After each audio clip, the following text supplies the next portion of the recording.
Englishin mo. Say it in English.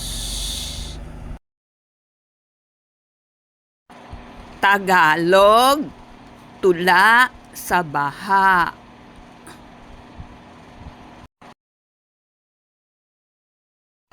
Ang sabi ni Kaka, baha na. Ayaw niya labas bahay, mababasa siya. Ayaw na niya trabaho, tulog na lang siya. Bayad niya sa buwis, huwag na. Baka bumaha pera, kakana-kana na.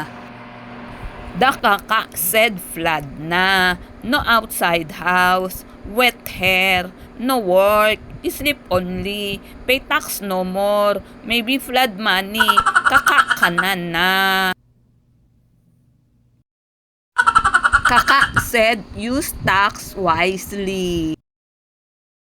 Salamat sa panonood.